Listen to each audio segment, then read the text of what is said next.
My partner is, I don't know what she's doing, but anyways, happy Thanksgiving Day. It's Monday, October the 8th, 2018, and we're coming live from Ajax Downs. Yep, it's our biggest racing day of the season with two big stakes races today, pumpkin giveaways. We got prizes all over the place.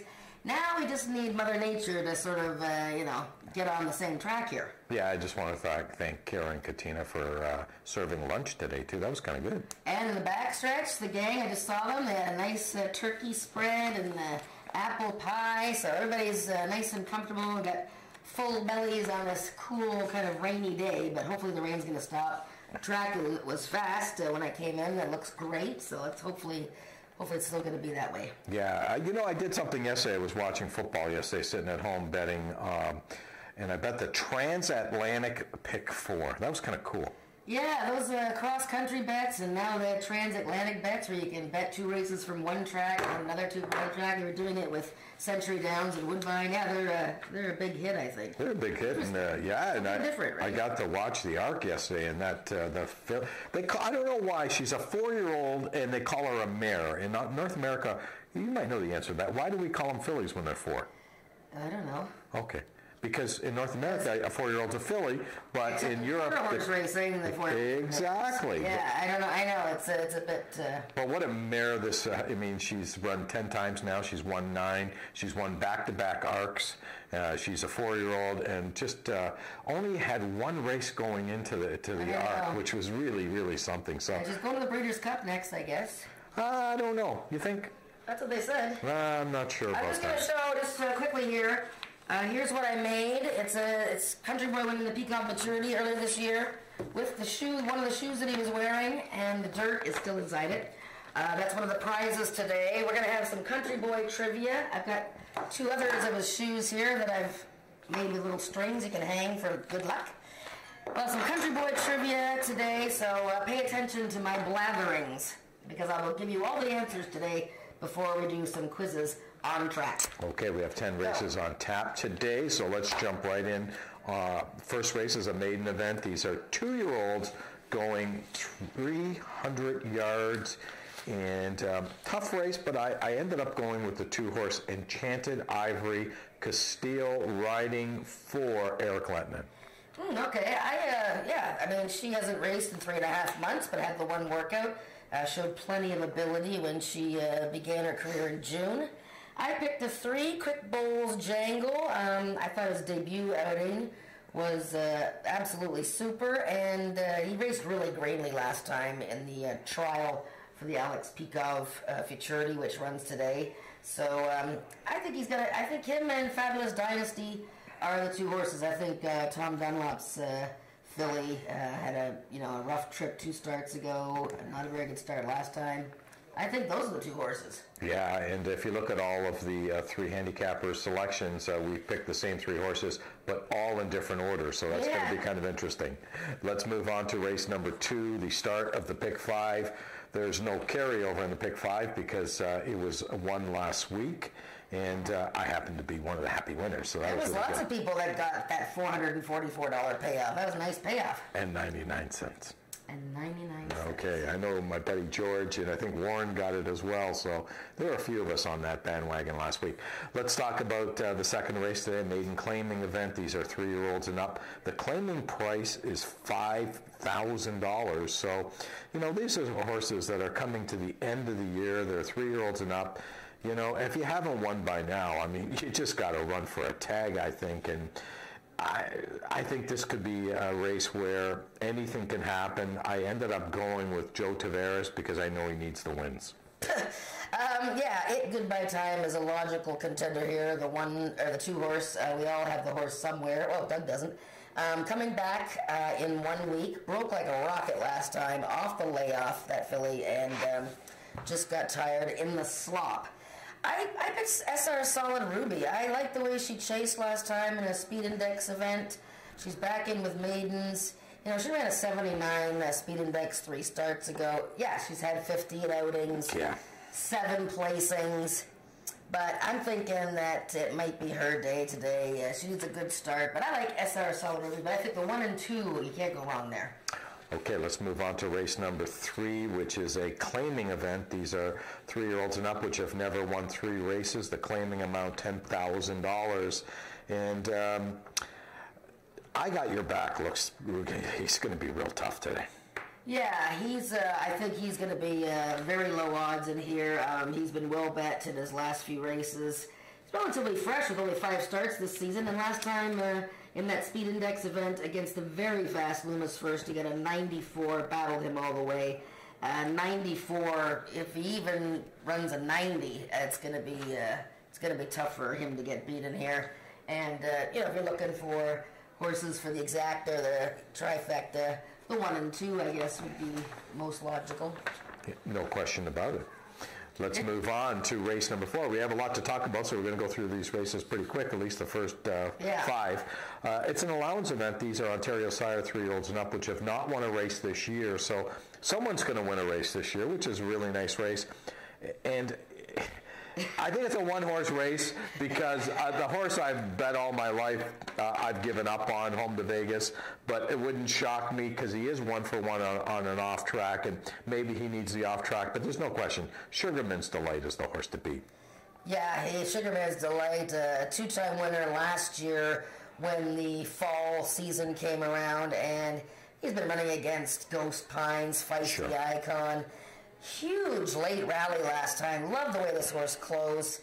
I really think that, if he can get motoring, he doesn't have much to beat in here other than Home to Vegas, but boy, oh boy, 4 seconds this year. He needs to get lucky. Coming out of a key race, Feisty Icon and Ice Witch both coming out of that Sire Stakes maturity to win their next starts. But yeah, Sugarman's Delight looks pretty salty there. Okay, let's move on to the 5th race. It's an allowance race going 110 yards. The Gridiron Gallop. This race is going to take about 6.8 seconds. And we do have a scratch in here. The 7-horse TTT Kelly's Regan has been scratched. And who's going to break on top here? Oh boy, good luck with that. This is unbelievable. Horses that have never won going 110, and most of them haven't even tried 110. Right. Look at Ms. Dash and Corona has run 110 once this year, and it was a super effort. She actually broke through the gate that day, and they had to put her back in the gate and start all over again, and she still ran well. But, she's a contender, but I didn't even end up picking her in the top 3 because there's so many other horses to choose from here. And look at our picks. 5, 8, and 9 are all the horses. I went with Selective Memory. Coming back in a week, he led late in his most recent race. He broke fast. Maryland Magic won the race. If Maryland Magic was a 110-yard horse, then he would win this race. I don't know about Night Fishing.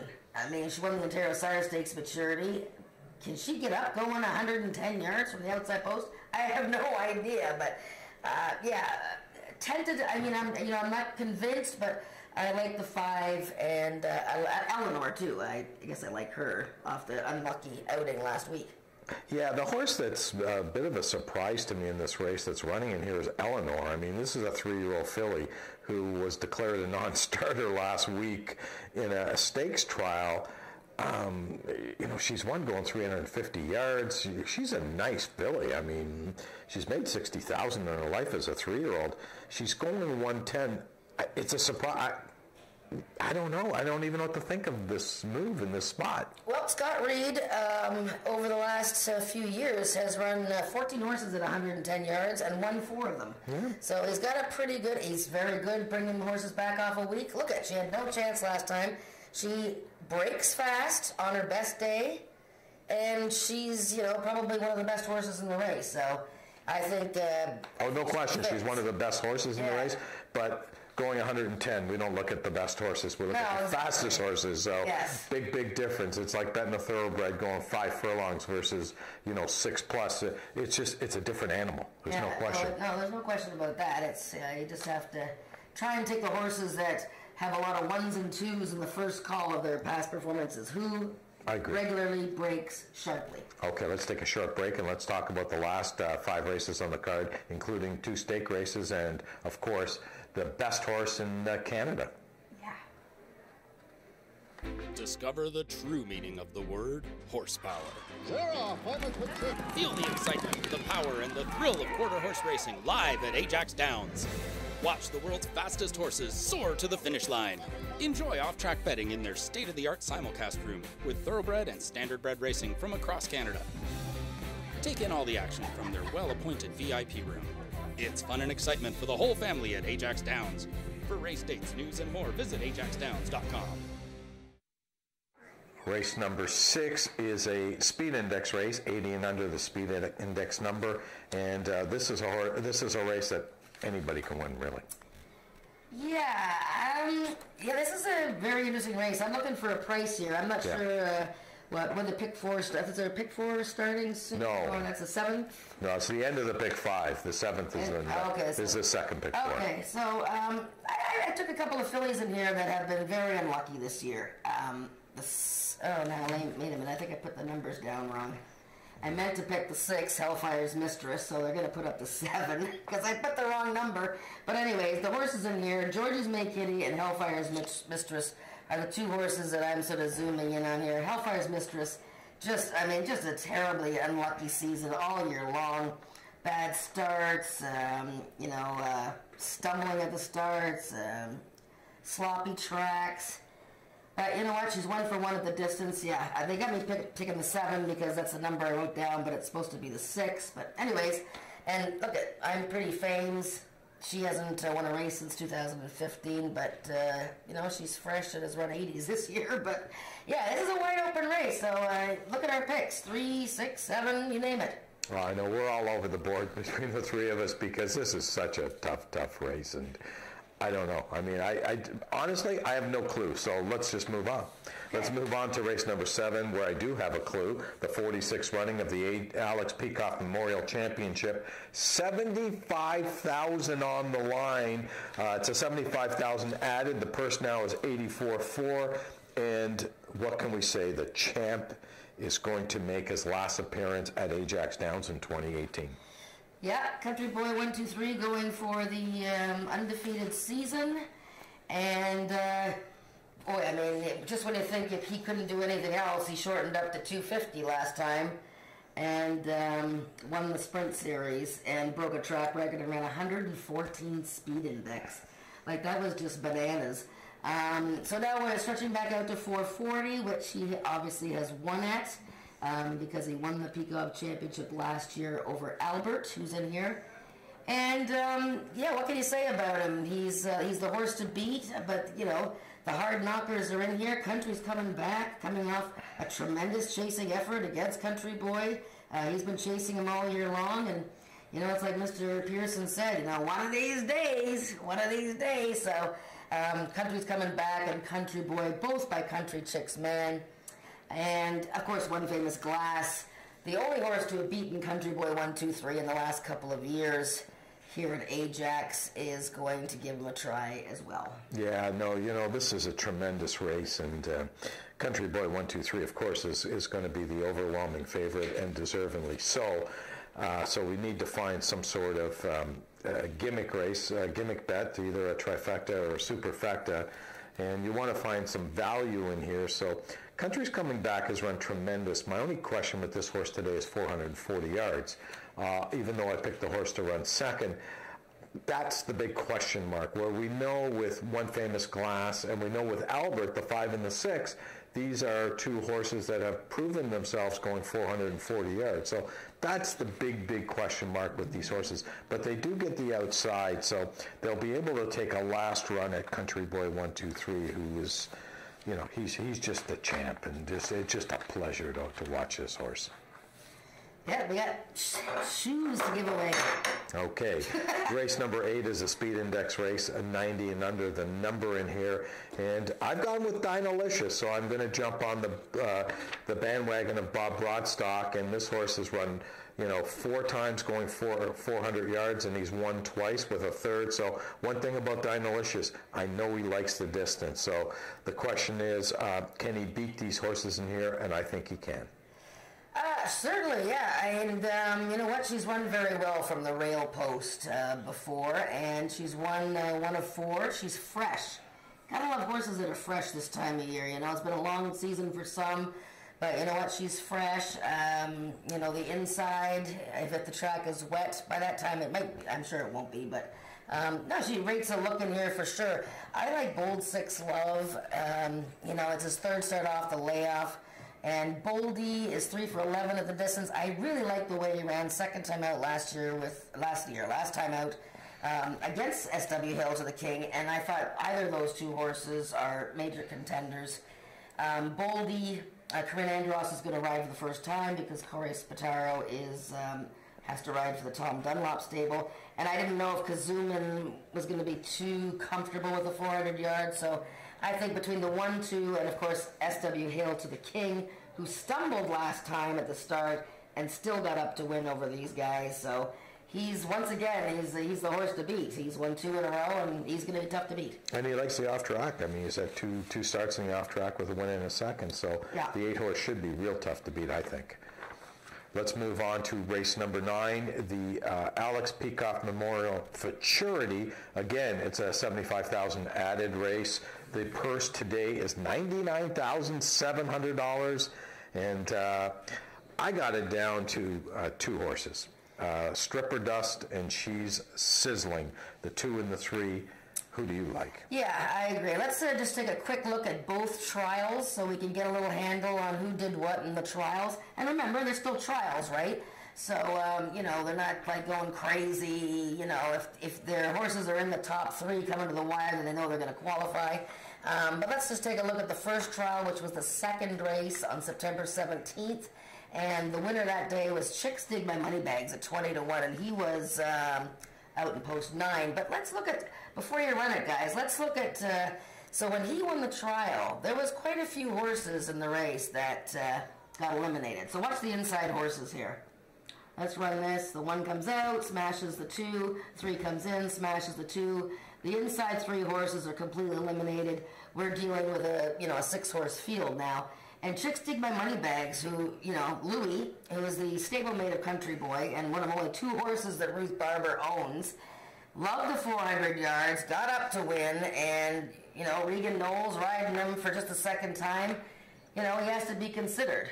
But, again, his trial was a slightly slower one. A lot of horses in the race got eliminated. And so we'll see how he does here. I like the way 5-Bar Fandango closed some ground in the race. She was on the inside there to be 4th.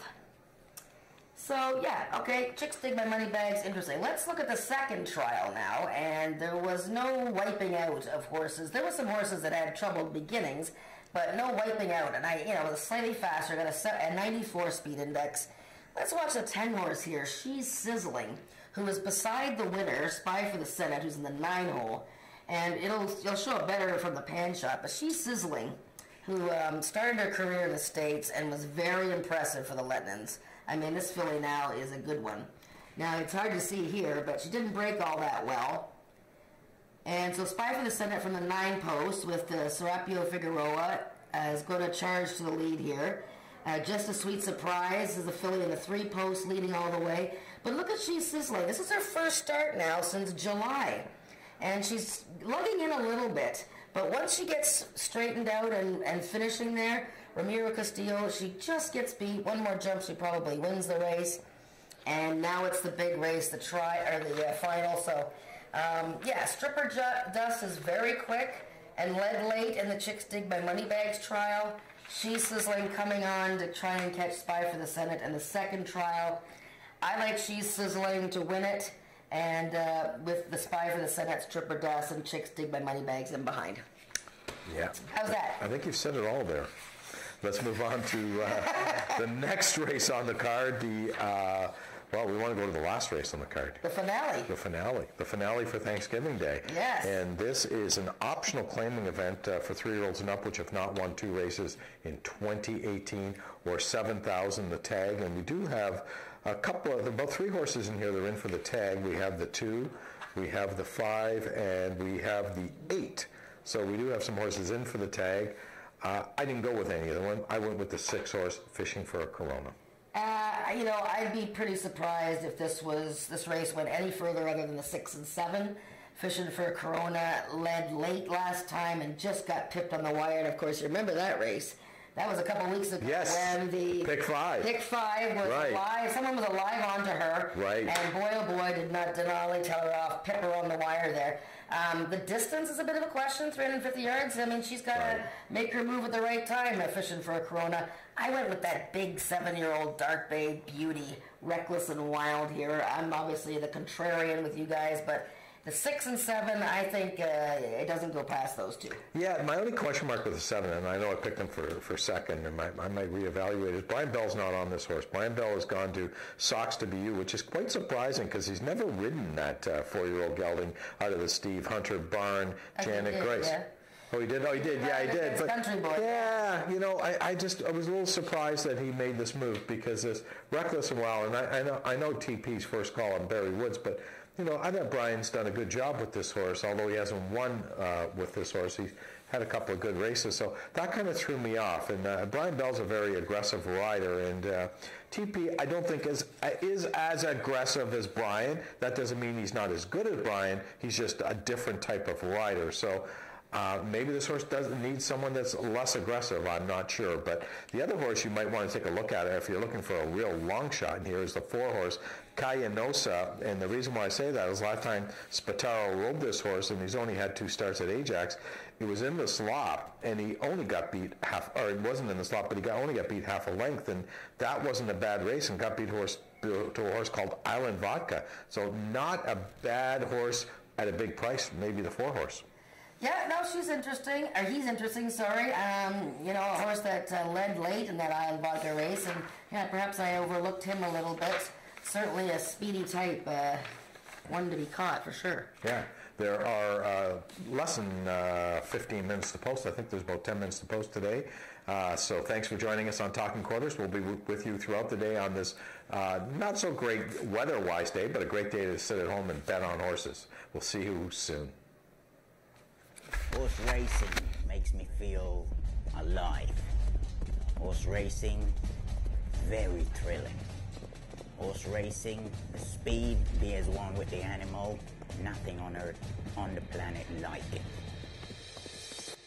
Back in the summer of '69, Ajax Downs opened its doors.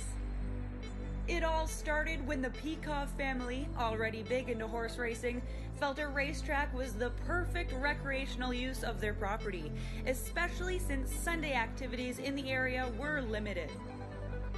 Many remember Peikoff Downs and its old J-track.